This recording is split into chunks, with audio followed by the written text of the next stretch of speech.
We have finished the album! I can't believe it. This was such a crazy month. I can't wait to walk you through it. We immediately started off with 3 full days of recording drums. That is a very intense process because there's not much for me to do. I just have to sit there and listen to a lot of but a lot of love for Ian, who did all the drumming for this record, and he and Bo literally spent hours getting the sound right. I don't have the right ears for that sort of thing. I just listen to arrangement, songwriting, and do I like the blips and the bloops, and the sound of drums don't register with me. Those were 3 very intense days to start off the month with, because it was also very close to our Phoenix Festival show, which was incredible. In case you didn't know, I played with a 60-piece orchestra.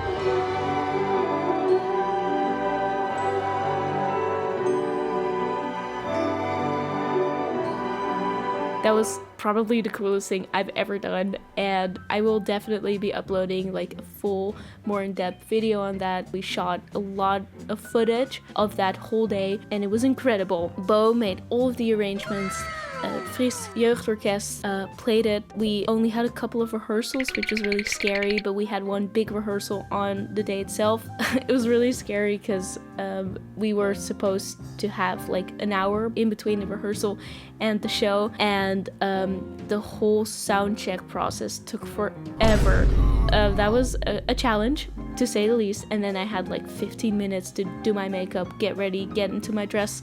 I had ordered a dress online because I felt like it was important to really like make a statement and like feel beautiful. You know, the music sounds like it's straight out of a Disney movie, so I wanted to look like a Disney princess. And my dress didn't arrive until 15 minutes into the show. Luckily, a week before, I just walked into a thrift store, saw a beautiful dress, and I was like, is this my dream dress?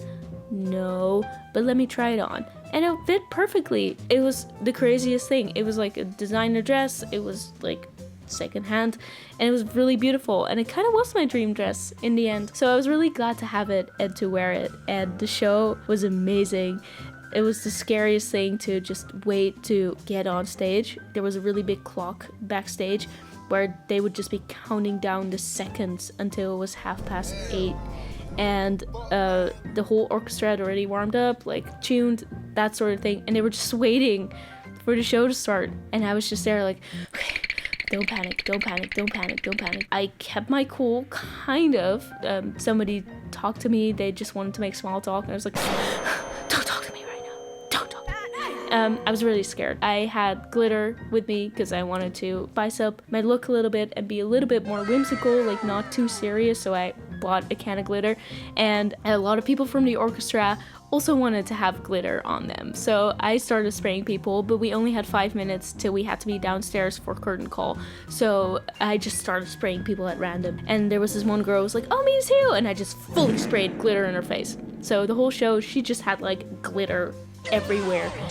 She could laugh about it, but I did feel pretty bad. The moment they started playing, everything just fell into place. I stumbled on stage because it was a very full stage, and I saw the whole place was packed. There were so many people I didn't know, and my friends in the front row, which is really nice. The first note I had to sing is really scary. There's a timing issue there. Moon in My Hands. Terrifying song to start a set with. Nailed it. Wow. Nailed that first note, and then I was still pretty nervous the first 2 songs, and then I felt peace wash over me because everything went really well. I felt so supported by the orchestra. The arrangements had never sounded so beautiful. I saw people taking out their phones, which I know can be really annoying when you're at a concert, but when you're on stage, it's usually a sign you're doing something right. People were quiet. Halfway through the set, people just started crying. Then I started nearly crying during Catching Fire, which is a new song, and it has like a drop, which is like and then the whole orchestra just like, and that was it. Just and I just there was like a quiet washing over the crowd. I just felt so emotional after the song. I looked at Bo, and we were both like, nope, don't cry, don't cry, don't cry, don't cry, don't cry. And I didn't. But that was definitely the most challenging thing, not to cry, because it was just so real, emotional, and like powerful and beautiful. It was just so beautiful, and the whole set went amazingly. And afterwards, so many people came up to me to compliment me, telling me I looked like a Disney princess, I sounded like a Disney princess, and the orchestra definitely did amazing. Big shout out to Friese Jeugdorkest, you guys are awesome. It was the best day ever, and the day after was like the worst day ever, because I was so depressed because it was over. And I'd been looking forward to it for months, and we've been working toward it for months, and then all of a sudden it's over. Dude, we got some really cute gifts from you guys, which is so nice. This little Snoopy, it's me, look, it's like me, it's a Snoopy. And a Lego set and cookies, and it was such a great night. And then the day after we had something to do, we could just make the Lego set and like really process what we did, because it was so cool and I want to do it again. I can't believe we only got to do it one time. That's honestly so sad to me still. But we didn't have much time to mourn because we had to go straight back into the studio the day after. But we'll get to that. Another really cool thing that happened this month is I got to meet Miffy. It was Bo's birthday gift to me, and as you know, I love Miffy. She's really special to me. I collect Miffy. I love her. Period. She's been a big part of my childhood. She really inspires my art. She's just so damn cute. So Bo got tickets for a meet and greet at the Keukenhof. We had to queue for an hour. We actually had to queue for 2 hours, but they bumped us up. So that was a really weird day. It was one of the first warm days too. So we were just like sitting in the sun in a bunch of flowers with a lot of tourists and screaming children. So that was a very weird experience. But then I actually got to give her a hug. It was so cool, and everybody was so kind and like cool about it. And then I even got featured on the official Nijntje Instagram page, which was awesome. And I got to hug her.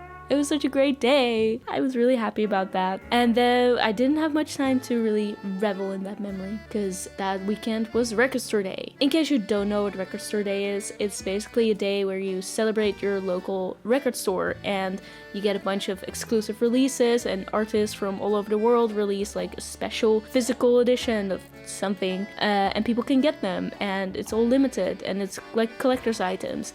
And I love Record Store Day. It is such a festive day, because not very often do physical media get their flowers. A lot of people don't even do anything with physical media anymore, but it's really important to me. I make vinyl for exactly this reason, so you can hold a piece of what I made. I thought of something and now it's a physical thing, and I just love holding the physical thing that people thought of in their mind, you know? If it's me or other artists, I really love physical media, the idea of it. So I've always been a big supporter of Record Store Day, and I've done Record Store Day before because they usually invite artists to play in their stores, which is of course also a very irregular thing. You don't usually get live music for free from like big artists or like small artists. Doesn't really matter. But that's why I love Record Store Day, and I did it before, but it was all very local, and this year I got to do a tour, 3 shows in one day, which is really tough. But really fun, and they were all like really far away, so we had to drive 2 hours to get to the first store. We did 3 shows, one in Hoofddorp, one in Beverwijk, one in Alkmaar, and the first store was really cute. They made amazing lunch for everybody. There was like free snacks, free coffee, that sort of thing, so we immediately felt super welcome. But there were a lot of issues with the tech, so we didn't get to play our sets, and I had to do it solo without it was all acoustic, so that was a little bit tough, but it worked out. And afterwards, the daughter of the owner gave me a little miniature of the Ghost cover, and she made it herself, which is crazy, and I felt so taken aback by it because it was just such a cool gift, and I felt really appreciated. So that first show was immediately amazing, and then we had to drive to Beverwijk, and there weren't a lot of people there, which was kind of sad. But I did find the Adrian Lenker Record Day exclusive vinyl, which I got for Bo as a little gift. And they gave us a huge gift basket, because you don't get paid for Record Store Day, but like everybody's really happy you're there.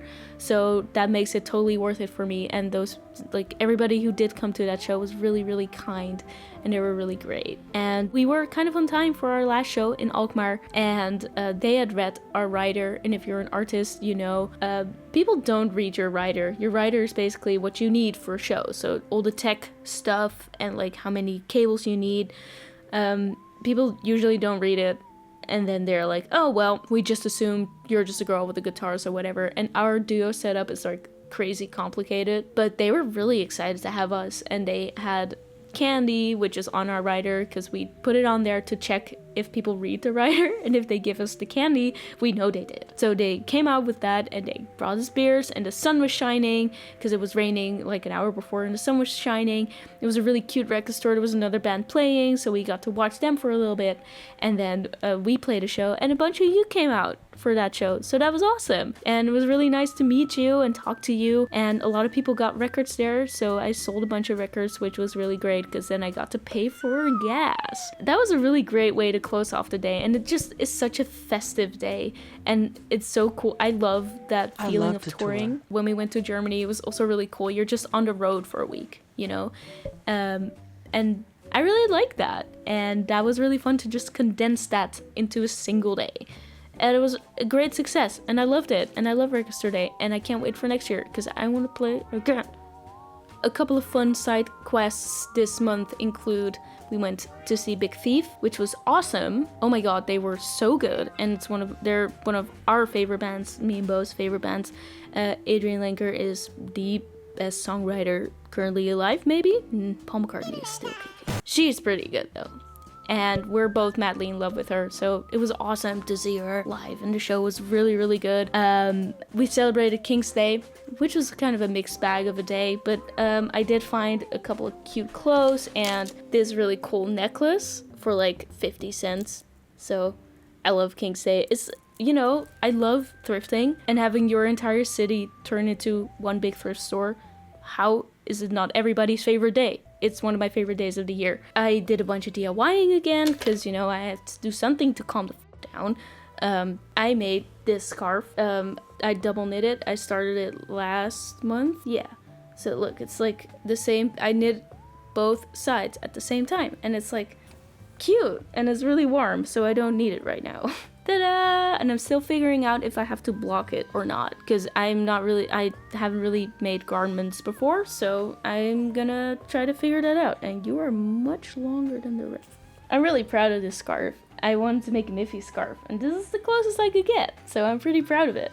And I also taught myself how to knit socks, and that was a learning curve for sure. I made these for Bo, not because I necessarily wanted to, but because they turned out really big, and now I'm gonna try making colorwork socks and trying to make them smaller and work with smaller needles and tinier yarn.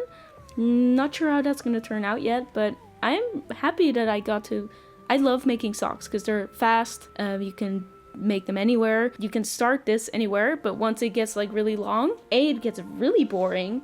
B, you can't really bring it anywhere because I would need like a backpack to bring all the stuff I need for this. So these are great to knit on the go, which I really enjoy doing. I finished my sketchbook, which I will maybe upload a little tour of if anybody wants that. And I do think that's it. It was a pretty craft heavy month, but also not really. You know, but it was fun. I'm really glad I got to finish up some stuff, which I'm notoriously terrible at. So we finished the album.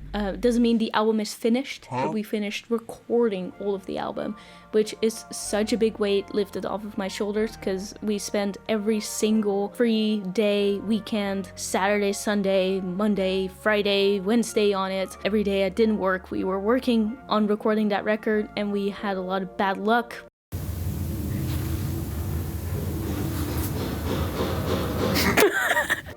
To have it finished and not be as dependent on what's going to happen with our rehearsal space is such a relief. And we also started mixing it. So 1 week before, well, not actually a week, I think it was like 3 days before we had our mix deadline, we finished the record. We decided to do an extra song even, so you can look forward to that. So past couple of days we were in Utrecht mixing the record with Roy. and he's awesome. He's from Figgy, which is a pretty cool Dutch band, and he has mixed for so many artists. Produced for a bunch of them too. So we are gonna be there for 4 days. We just did 3 out of 4 days, and oh my god, it is exhausting mixing, because again, I can't really do anything. I don't have the ears for mixing, but it is definitely an art form. Because in case you don't know how mixing works, basically you isolate every single track. Because when you record, you don't just record guitar and vocals, you record overdubs. My music is 99% overdubs. Ugh, sorry, it's hay fever season. Oh my god. So my music is 99% overdubs. We usually track guitar, vocals. Sometimes we do like a little bit of band stuff, but we never like put 4 people in a room, do a couple of takes of all of us playing together. We've only ever done that for Passing By and Chalk. And for the rest of it, it is every single instrument apart and 99% of the, no, I'm gonna say, well, no, everything except for drums is done by me and Bo. And there was some piano on this record played by Laurent, and a little bit of bass by Laurent too. And the rest we do together, with Bo doing most of the heavy lifting. I work vibe based, not like skill based. So we have a bunch of tracks and you like stack them together, and then you have an arrangement of a song, and then you have to decide every single like track has to sound amazing, but it also has to be balanced right, so you don't hear like a really loud synth that you can't hear a vocal, or sometimes a vocal doesn't sound amazing and you just put on a bunch of effects and it does. Like that sort of thing is what a mix does. I don't know if I explained that like really well. Basically balancing all the tracks and cleaning them up and making them sound great. And this is essential for music. This is why things sound good. Sometimes you have amazing like little pieces of awesomeness in your song, but you can't hear them. And sometimes you hear a song and you're like, everything about this song should appeal to me, but it just doesn't hit. That is when a mix is bad. And I only want the best of the best mix. Like Little Astronaut and An Inch Left to Go were both mixed by Roy. And there's a lot of sloppiness in those records, but he just cleaned them up and makes them sound amazing. So I'm really excited he wanted to work with us again. And it's basically listening to every single thing you've recorded in excruciating detail 100 times.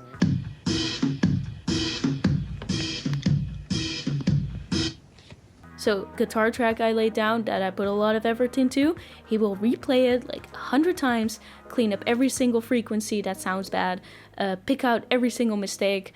It's really hard to hear, especially with my vocals, which I'm always insecure about, and then needs picking them apart while I'm sitting there. And then I also put in my 2 cents and be like, okay, I want to hear this a little bit more. I want this to feel like it's coming from there instead of like, I don't like how my vocal sounds there. Can we take it? Maybe we can turn off this instrument here, like that sort of thing. We work on it creatively with the 3 of us, and it's been a really great process. So it's gone really well. We're right on track. We only have 3 more tracks to go, and after that, it's straight to the master, which we're doing next month.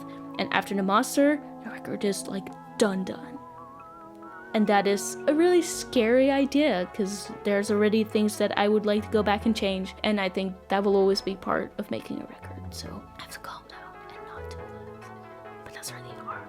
But that being said, I'm really glad that we are this far into the process. I genuinely kind of thought we were never going to get there. I can't wait to share the results with you. And last but not least, we've been rehearsing a bunch. Every single second we weren't in the studio. We were in the studio to rehearse for Krasnapolski, which is coming up 15th of May, and you should definitely come because it's the first time we're gonna be playing with a new band. We have David on keys and Milan on bass with us now, and then of course Ian on drums and Bo on keys and guitar, and me on 3 guitars this time and vocals. But I'm really excited, and the show's gonna be really great, and we're gonna do a bunch of new songs from the new record. So it is really hard for me because I have to study too. The other songs, you can wake me up in the middle of the night and I'll just be, that's not a problem. But the new ones, it is definitely, we work with different tunings, so it is a little bit of to get that right. But I do think we sound great, but we're definitely not ready yet. So we have a rehearsal tonight, and then we have a bunch of rehearsals next week, and then it's already time for the big show. And the band is amazing, so I'm 100% sure we're gonna make it, but it is definitely stressful. It was definitely very busy and stressful month. I'm not gonna lie, I've not always been doing very great. It's been very stressful and a bunch of things sort of don't go great at the moment, so that's kind of hard to like not let that discourage me. But sort of talking about all the things we did do this month and all the things that did go really great makes me really happy and hopeful, and I can't wait to share the whole thing with you, dude. Like, I can't believe the record is like almost done. So I can't wait to share it, and I hope to see everybody May 15th, because it's gonna be a really cool show, and I will get to uploading more about the orchestra show, because it was truly a life-changing occurrence, and I want to share it, and we do have a lot of great footage. I just have to figure out a way to make it fun and comprehensive. That was April, and May is also gonna be great. It's not gonna be as busy, which is awesome, because I do need a little bit of a break. Thanks for sticking with me. Please go like and subscribe. That's what you're supposed to ask, and I would like you to subscribe, and I will see you next month. Thank you for watching. Bye.